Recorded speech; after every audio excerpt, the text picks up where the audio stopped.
আমরা যারা Facebook Messenger use করি, আমরা মেসেঞ্জার ইউজ করে অনেক সময় আমাদের প্রিয়জনকে বা আমাদের প্রিয়জন আমাদেরকে ছবি পাঠায়।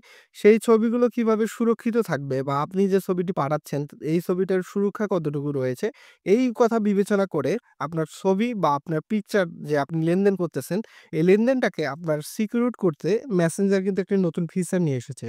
তো সেই ফিচারটি কি? যদি আপনি এই সম্পূর্ণ ভিডিওটি কন্টিনিউ করেন, তাহলে কিন্তু আপনি নিজেও জানতে পারবেন।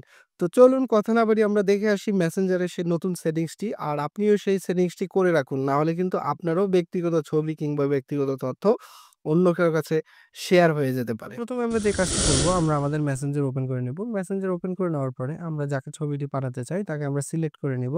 এরপরে আমরা আমাদের ইমেজ যে অপশনটি রয়েছে এটাতে ক্লিক করে দিব। ইমেজ অপশনে ক্লিক করে দেওয়ার পরে আপনারা যে ছবিটি আপনারা পাঠাতে চান সেই ছবিটি কিন্তু এখান থেকে আপনারা সিলেক্ট করে নিবেন।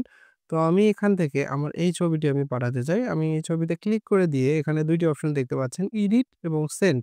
তো আমি এডিট অপশনে ক্লিক করার পরে কিন্তু আপনারা দেখতে পাবেন এখানে নিচে একটি অপশনস রয়েছে ভিউ ওয়ান অফ।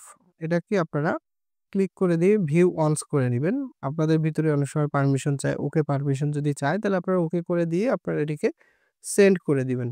তাহলে কিন্তু দেখেন তার কাছে কিন্তু ছবিটা গেছে কিন্তু সে ছবিটা কিন্তু একবারই দেখতে পারবে এবং সেই ছবিটাকে সে সেভও করতে পারবে না বা স্ক্রিনশট দিয়েও রাখতে পারবে না। তো এই সেটিংসটা কিন্তু আমার প্রাইভেসিকে অনেকটাই হেল্পফুল করেছে এবং এই সেটিংসটা কিন্তু আমাকে অনেক ভালো লেগেছে। আপনাদের কেমন লেগেছে কমেন্টস করে অবশ্যই জানাবেন।